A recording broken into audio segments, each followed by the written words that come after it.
Bonjour chez nous, les discussions sur le projet de loi de finances pour 2025 ont débuté à la Chambre des représentants.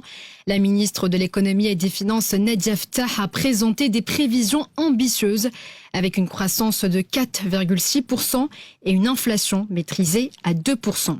Cependant, ce projet suscite des critiques de l'opposition.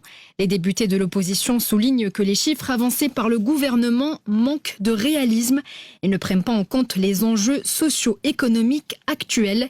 Ils dénoncent des priorités mal orientées qui ne répondent pas aux besoins des citoyens, notamment en matière de lutte contre la hausse des prix.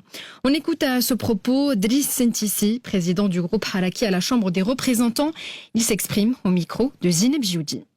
Nous sommes face à la quatrième version du budget, du projet de budget gouvernemental, 4 ans de vie de ce gouvernement, qui a apporté bien entendu un programme et sur lequel il a obtenu la confiance du Parlement. Le programme a porté 10 engagements. Les 10 engagements n'ont pas été remplis. Le million d'emplois nets s'est transformé en un déficit de 500 000 emplois. La sortie de la précarité, 2 millions de familles est passé à 2 millions de familles qui vivent aujourd'hui malheureusement en pleine précarité. Nous sommes face à un projet de loi de finances, on va dire, qui ressemble aux 3 précédents, qui s'est beaucoup basé sur les équilibres macroéconomiques et qui ne répond pas du tout aussi bien aux attentes des citoyens que les engagements du gouvernement. Le grand souci du citoyen, c'est de sortir de la précarité, trouver de l'emploi, trouver les hôpitaux et l'enseignement pour les enfants. Posez la question à un citoyen lambda, il vous dira que aujourd'hui, les 4 questions n'ont pas encore trouvé de réponse.